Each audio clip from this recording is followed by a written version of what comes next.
ॐ नमः सिद्धेभ्यः। मङ्गलं भगवान् वीरो मङ्गलं गौतमगणे मङ्गलं कुन्दकुन्दाद्यो जैनधर्मोऽस्तु मङ्गलम् सर्वमङ्गलमाङ्गल्यं सर्वकल्याणकारकं प्रदानं सर्वधर्माणां जैनं जयतु शासनं वन्दे विद्या। जय बोले अहिंसा परमो धर्म के शासन नायक भगवान महावीर स्वामी के, आचार्य भगवान श्री कुंद कुंद महाराज के, आचार्य भगवान गुरुवर श्री विद्यासागर जी महाराज के, आचार्य श्री समय सागर जी महाराज की उत्तम संयम धर्म की।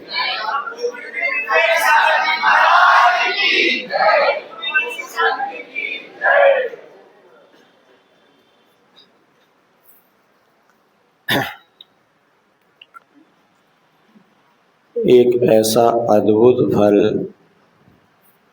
प्राप्त हुआ है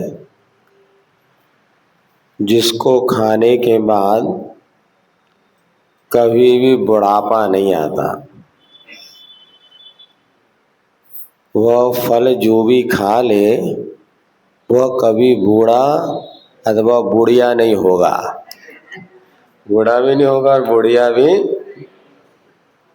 अब वो ऐसा फल एक संत को मिला। अब संत ने सोचा कि मैंने तो संसार के सारी मोह माया छोड़ दिया,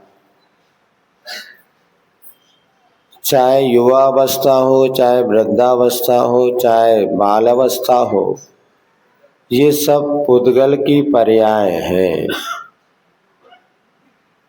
और इसमें अब मुझे कोई हर्ष विषाद नहीं। चाहे वृद्ध बूढ़ा होके मरो, चाहे जवान होके मरो, मरना सबको एक दिन। क्या फर्क पड़ता है यदि हम बूढ़े होके मर भी गए तो। इसीलिए मुझे इस फल को सेवन नहीं करना है।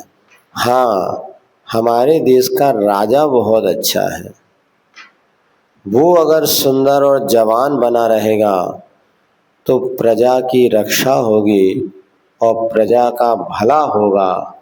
तो चलो चलते हैं और ये फल उसी राजा को भेंट करते हैं। और वह संत साधु जो था उस फल को लेकर के राज दरबार में उत्पन्न हुआ और राजा को भेंट किया। बोले, राजन ये भेंट स्वीकार करिए, ये वह अद्भुत फल है जिसको खाने के बाद कभी वृद्धावस्था की झुर्रियां नहीं आती। आप हमेशा युवा बने रहेंगे और सुंदर जवान बने रहेंगे तो हम सबका मन प्रसन्न रहेगा, क्योंकि राजा को देख के ही हम सुखी होते हैं। और आप इस फल का जरूर सेवन करिए। राजा भी मुस्कुराया, बहुत प्रसन्न हुआ। और लेकिन अभी फल आप दे जाओ, हम भी थोड़ा सा सोच लेते हैं। साधु को तो पात्र कौन हो सकता है, क्योंकि दान महत्वपूर्ण नहीं है, दान से ज्यादा महत्वपूर्ण पात्र है, किसको दिया जा रहा है। जोहरी के पास ही हीरे की परख होती है, तो हीरा आप दे भी दो, यदि वो व्यक्ति जोहरी नहीं है तो उस हीरे की कीमत पत्थर से ज्यादा उसकी दृष्टि में कुछ भी नहीं। इसीलिए जब द्रोणाचार्य ने जब शिक्षा देने की बात की तो भील को धनुर्विद्या नहीं सिखाई एकलव्य को, किंतु अर्जुन को धनुर्विद्या सिखाई, क्योंकि विद्या तो है। अब इस विद्या का उपयोग कौन कैसा करेगा, अरे अर्जुन को जब विद्या दी जाएगी उस विद्या से वो प्रजा की रक्षा करेगा, लेकिन एकलव्य को भी विद्या दी जाएगी, राजा तो है नहीं, भीर है, अपनी कला का प्रदर्शन करेगा और पशुओं को भी घात पहुंचा सकता है। वही विद्या यदि पात्र को दी जाए तो वह कार्यकारी होती है, अन्यथा विद्या अनर्थकारी हो जाती है। इसीलिए more study more confusion, no study.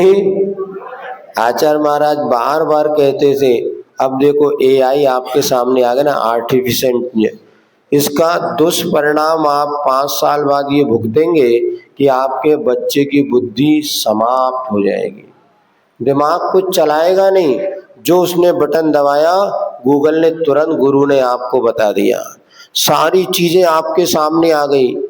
लेकिन जब हम प्रश्न पूछते थे 5, 6, 7 कितने हुए बोलो जल्दी से, 5 + 6 + 7, इतनी देर में सीधे 7 का 1 5 में ले आओ, 6 × 12, 1 मिनट में दिमाग, 5, 6, 7, 7 का 1 नीचे ले आओ 5, वो 6 × 12।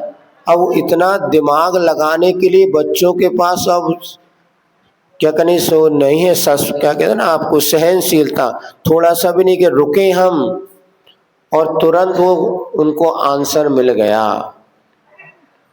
चाहे शिक्षा का क्षेत्र हो, चाहे ज्ञान लौकिक बातें हो, सब चीज मिल गई। इसका क्या परिणाम निकलेगा, यदि वह तलवार बंदर के हाथ में दे दो तो बंदर क्या करेगा पता है आपको। एक राजा था, आज राजा की कहानी ज्यादा रही। एक राजा था, उसने देखा ये बंदर तो बहुत समझदार है और उसने बंदर को अपने यहाँ पे दरबार के रूप में नियुक्त कर लिया और बंदर के हाथ में तलवार पकड़ा दी। अब बंदर लग तो रहा था बहुत इंटेलिजेंट, जैसे आज के एआई वगैरह रोबोट वगैरह आपको लग रहा है, सब बंदर ही है, ये उदाहरण है उस एआई का लिए। अब ये बंदर है, ये तो बहुत होशियार है, सारा काम अच्छे से करता, और बंदर को उन्होंने अपने दरबार जहाँ राजा सोता था वहीं पर बंदर की ड्यूटी लगा दी कि बेटा तू मेरी सुरक्षा करना, और हाथ में तलवार पकड़ा दी। अब वो बंदर राजा की सुरक्षा करने लगा और राजा निश्चिंत था। और एक दिन राजा के नाक पे बैठ गई मक्खी, नाक पर मक्खी बैठी तो बंदर ने एक बार हाथ हिलाया, फिर नहीं मानी, दूसरी बार हाथ हिलाया, फिर घूम फिर के फिर आ गई। उसके लगा मेरे रहते हुए मक्खी राजा को परेशान, अब देखता हूँ। और जैसे तीसरी बार उसने जो तलवार घुमाया तो राजा की नाक गई। ऐसे जो आज उपकरण आपके सामने ने, मोबाइल है, ये सारे के चीजों, बंदर के हाथ में तलवार के साथ तुम्हारी जिंदगी काट देगा। आज जो माता पिता बच्चों को कम उम्र में मोबाइल पकड़ा रहे हैं, वो बच्चों की नाक नहीं जिंदगी को बर्बाद कर रहे हैं। मम्मी आजकल सोचती है बच्चा रो रहा है, खाना नहीं खा रहा है, मोबाइल पकड़ा दो, सब समस्या का समाधान। हर समस्या का समाधान आज लोग कहाँ ढूंढ रहे हैं, मोबाइल में।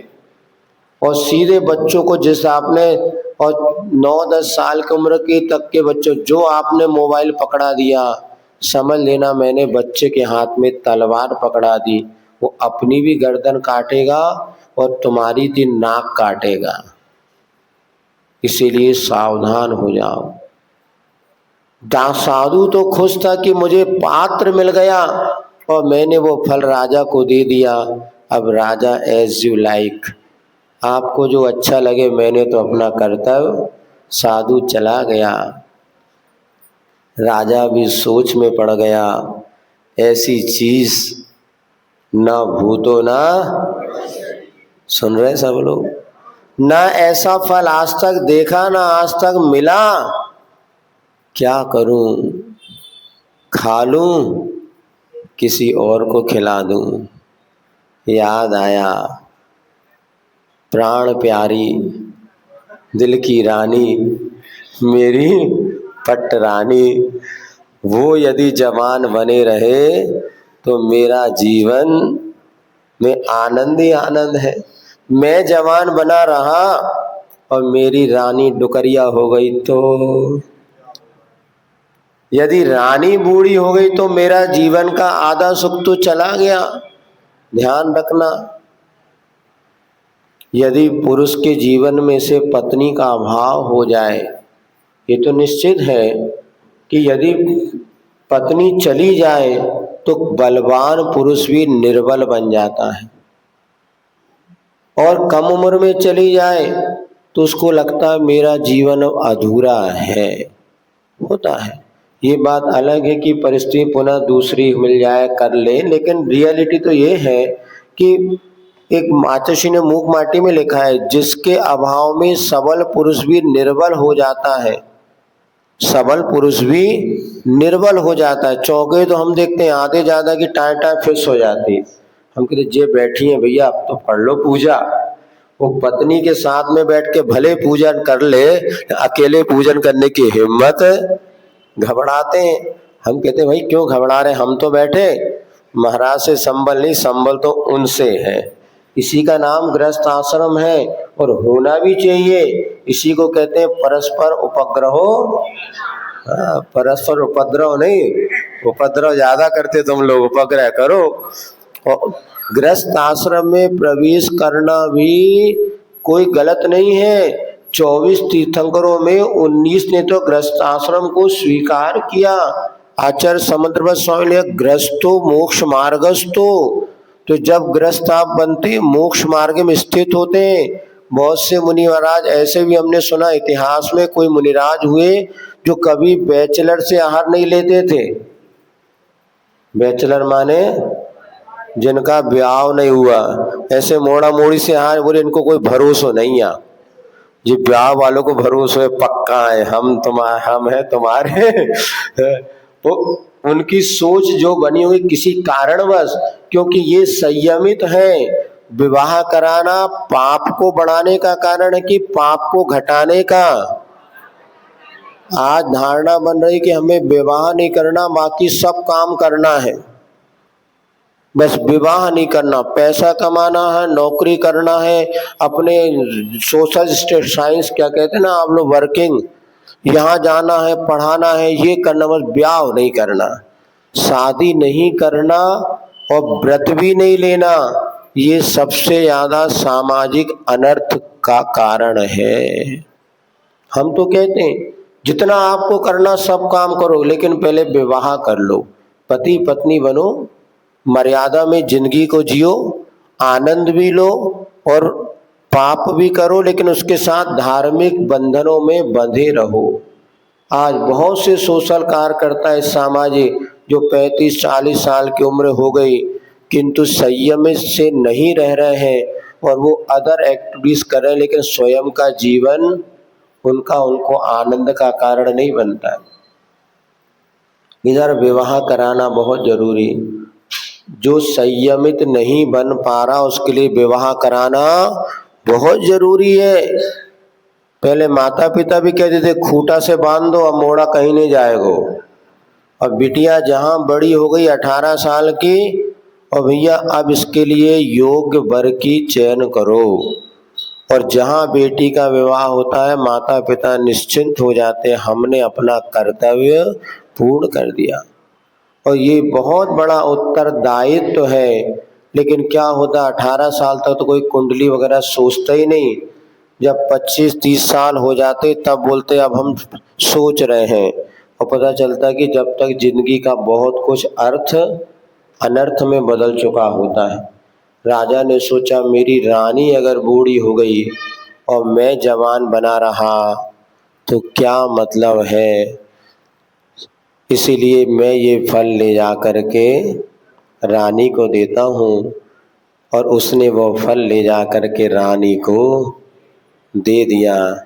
रानी ने कहा राजा जी बात बहुत अच्छी है आपकी, लेकिन अभी मैं आपके सामने फल नहीं खा सकती। हाँ मैं फल खा लूँगी, आप रख दीजिए।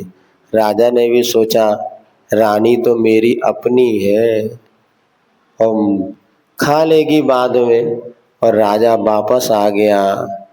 ये आगम की ग्रंथों की कहानी घटना है, आचार्य महाराज के मुख से हमने सुनी थी। और वह रानी सोचती है कि मैं ये फल खा लूँगी, मैं जवान बनी रहूँगी, किंतु जिसको मैं चाहती हूँ वो यदि बूढ़ा हो गया तो मेरा जीने से क्या फ़ायदा। रानी किसी महावत से प्रेम करती थी। उसने वो ले जाकर नहीं, वो महावत को उसने फल ले जाकर के दिया। नहीं, सेनापति या जो भी वहाँ उस व्यक्ति को फल दे दिया, तुम खा लो, मैं तो ठीक ठाक है, तुम स्वस्थ और जीवित रहो। वो व्यक्ति ने फल ले लिया, उसने भी कह दिया मैं खा लूँगा, ये फल तुम जाओ। चली गई। वो व्यक्ति सोचता है मेरा प्यार तो एक नगर नारी से है, मेरा प्यार एक वेश्या से है, और वो ले जाके फल वेश्या को दे देता है कि मैं बूढ़ा हो गया कोई बात नहीं, तू जवान बनी रहे जिससे मेरा जीवन सुखी बना रहे। और वह वेश्या को जब फल मिला, वेश्या ने भी कहा खा लूँगी, रख दो। अब वो सोचती है मैं तो वैसी नाली के कीड़े जैसे मेरी दशा है, दुनिया की झूठन को मैं खा रही हूँ, मेरा क्या अस्तित्व है, इस पाप को बढ़ाने वाला मेरा जीवन किस काम का। मैं सुंदर बनी रही तो और कितने पापी आकर के अपने पाप को पूर्ण करेंगे। मुझे ये फल नहीं खाना चाहिए, ये फल किसको दिया जाए। तो हमारे देश का जो राजा है उसी को ये फल, और वो वेश्या जाती है, राजा को फल पकड़ा देती है, राजन ये फल आप। राजा देखता है फल तुम्हारे पास कहाँ से आया। बात पता चल रही है सत्य क्या है।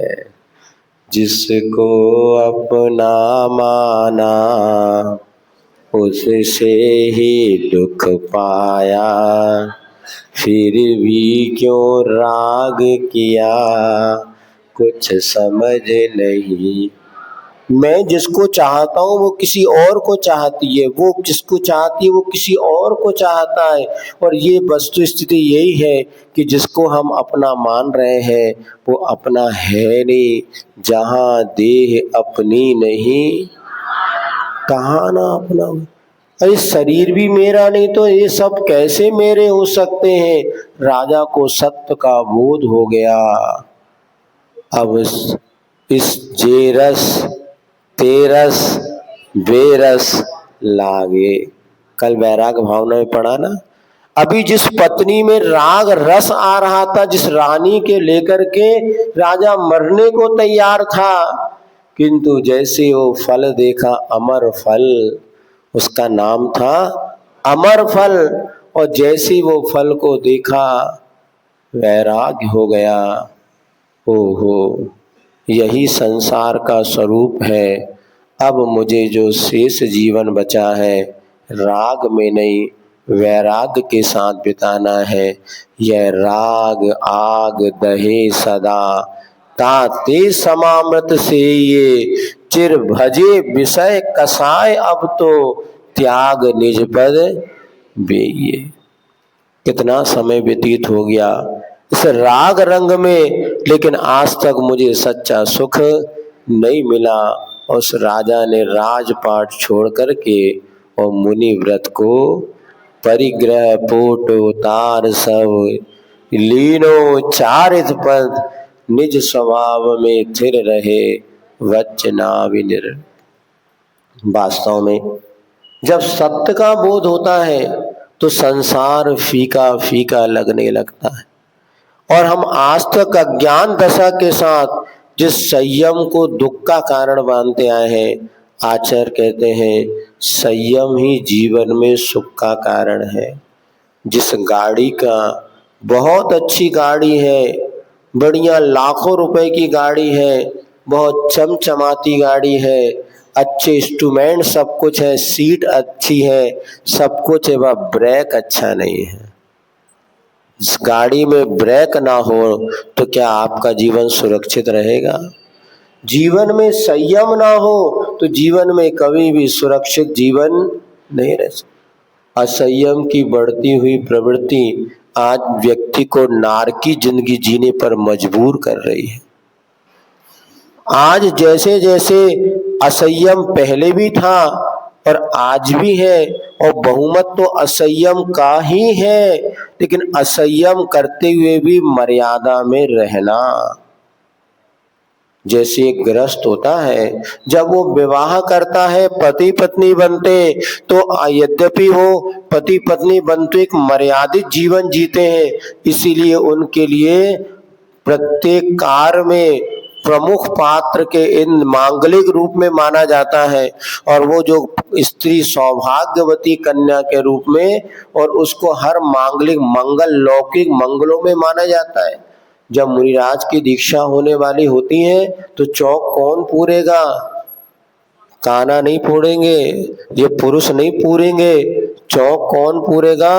वो श्राविका सौभाग्यवती महिला आके चौक पूरेगी, जिस पर वो साधक बैठ करके अपनी संयम के पथ को आगे बढ़ाएगा।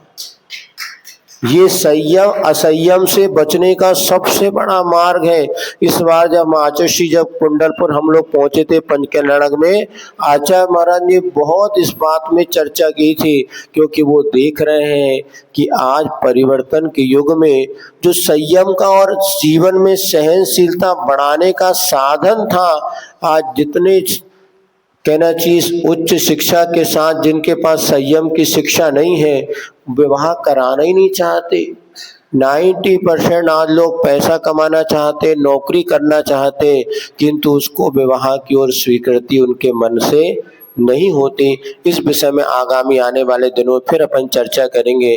आज ये विचार करना है, संयम हमारे जीवन के उन्नति का बहुत बड़ा साधन है।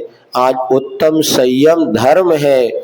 संयम के माध्यम से हम अपनी कसायों को भी कम कर सकते हैं। एक व्यक्ति कहता मुझे बहुत गुस्सा आता है, लेकिन वो संयमी बनेगा, उसमें कंट्रोल होता है। कैसे होता है? आप लोगों ने कभी वो 0 वाट का बल्ब होता है, उस समय में जब हम पढ़े इसको, उसमें बीच में ट्रांसफार्मर जैसा छोटी सी मशीन लगी रहती, वो क्या करती है, जो बिजली का उसमें वोल्ट, जैसे मान ली 1 वोल्ट का जो भी बिजली आती है उसको वो कम कर देती है, और इतना हो जाता है कि 0 वाट का बल्ब उसमें जलता हुआ प्रकाश दे देता है। मतलब बहुत पावर जो था, उस पावर को कम करने का बीच में ट्रांसफार्मर जैसा लगा होता है। तो संयम जीवन में वो ट्रांसफार्मर है। जब आप संयमी जीवन जीते हैं तो आपकी कसाएं अपने आप मंद होती है, होना ही चाहिए। तो संयम को जीवन में कैसे अंगीकार करें, विषय तो बहुत लंबा चौड़ा है, और अपने को लेकिन उतना ही समझना है जितना अपने को समझ में आए। ये बताओ, ज्यादा भोजन करने से लाभ होता है कि भोजन उतना करो जो पच जाए उससे लाभ होता है? हाँ, कम भोजन करने से भी स्वास्थ्य लाभ हो सकता है, जिंदगी अच्छी बन सकती है। कई लोग सोचते बहुत खाएंगे जब तक तभी स्वस्थ रहेंगे। नहीं, कम खाने वाले ज्यादा स्वस्थ होते हैं, बजाय उनका पाचन तंत्र अच्छा होना चाहिए। अन्नता पेट में बच जाए तो अन्न सड़ने लगता और सैकड़ों बीमारी होती है। इसीलिए हम उतना ही सुन ले, उतना समझे, जिससे हमारे जीवन में मार्ग प्रशस्त बने। तो हमारे यहाँ सबसे पहले आचार्यों ने संयमित जीवन जीने के लिए कुछ बातें बतलाई हैं। प्रारंभिक अवस्था में हम 5 पाप का पूरा त्याग नहीं कर सकते, तो थोड़ा बहुत त्याग करें। सबसे पहले सप्त व्यसन के त्याग की बात कही है। व्यसन माने होता है जो बुरी आदतें, व्यसन कर तो बुरी आदत में नहीं होता, व्यसन माने होता है आदत जिसके बिना हम ना रह सके। हो सकता है किसी के लिए मिर्ची भी ऐसी बन जाए कि लाल मिर्च के बिना वो खाना ना खा पाए, ये भी व्यसन है, जिसके बिना हमारा जीवन ही ना चल सके। लेकिन कुछ ऐसे बुरे व्यसन हैं जो कि प्रत्येक श्रावक को त्यागने योग्य है, जैसे मांस, मद्य और मधु। मांस का त्याग, कोई मांस नहीं खाता, हमें तो पता है इस सभा में एक भी व्यक्ति होगा जो मांस नहीं खाता, किंतु हमें ये विचार करना है कि मांस से मिश्रित कुछ वस्तुएं आज हमारे सामने आ रही हैं।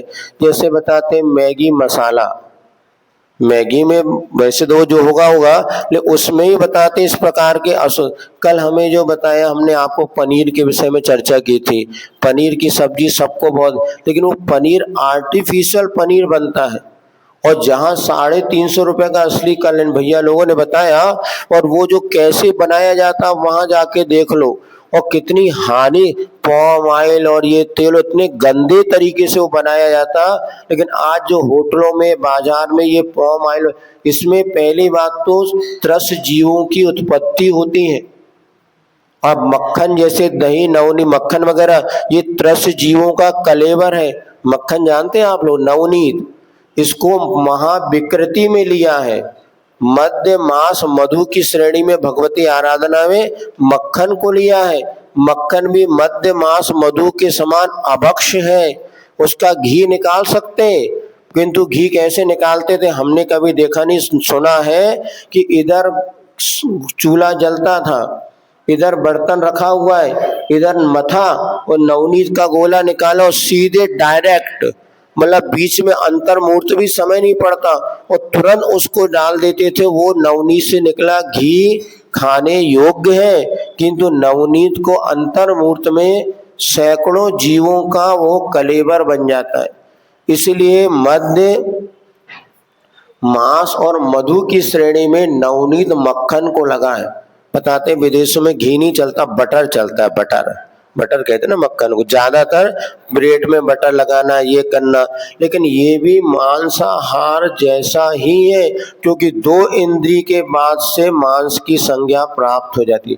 पेड़ पौधों में मांसाहार नहीं, लेकिन 2 इंद्री के बाद त्रस जीव जहां पर हो गए तो वहां मांसाहार की संज्ञा प्रारंभ हो जाती है। अब हम मांस के तो त्यागी हैं, किंतु और हमें विचार करना होगा, जाने अनजाने में हम किस तरह इसका सेवन कर जाते हैं। तो ये मांसाहार का त्याग। दूसरा हो गया आपको शराब, नशे वाली सभी पदार्थों का त्याग। ये हमारे संयम की शुरुआत है। इसमें चाय भी आ जाएगी, क्योंकि चाय का नशा कोई कम है क्या।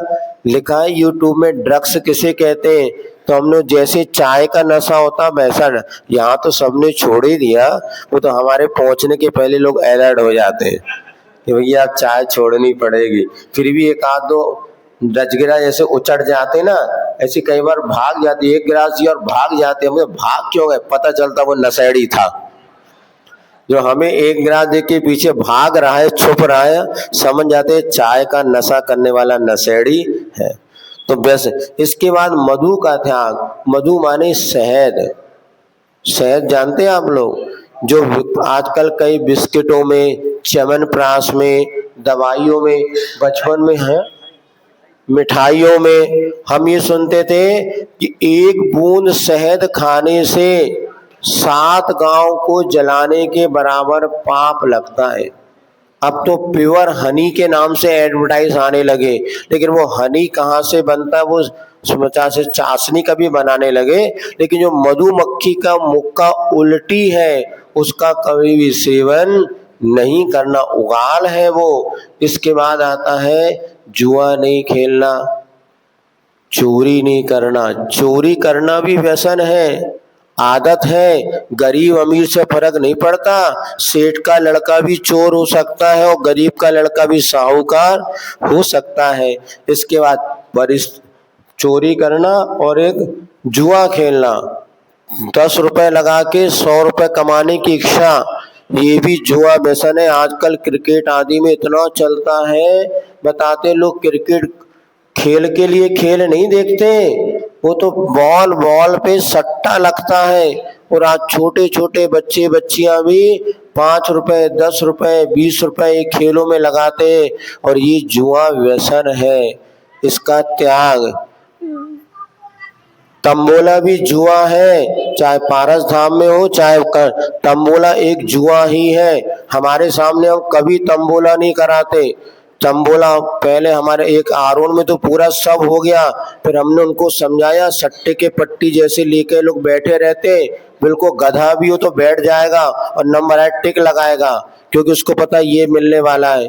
कोई ज्ञान का विकास होता हो उसमें या कुछ, ये बात अलग है कि ज्ञान का विकास होना चाहिए। और ऐसी लाइन लगती उसमें सब अचरा कचरा सब पहुंचते हैं। 100 रुपए की टिकट होती, कितने की, 150 रुपए की, सब बैठते हैं। ये एक प्रकार से जुआ व्यसन है, इसी में सबको आनंद आता। करें क्या, और मैनेजमेंट करने वाले को तो बड़ा अच्छा लगता है और पैसा भी खूब कमाई होती उनकी और खुलता नहीं से। हाँ, लेकिन ये उचित नहीं है, वो भी जुआ व्यसन के अंतर्गत आता है।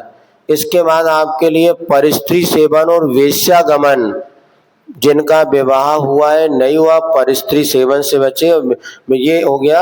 अब संयम, हम कैसे इनसे बचना। दूसरी बात हमारे आचार्यों ने कहा, यदि संयमित जीवन बनाना चाहते हो, एक सप्त रस, कल से रस और रसी में क्या अंतर है, तो अब इतना ही समझो, 7 दिन की 7 रसी होती है।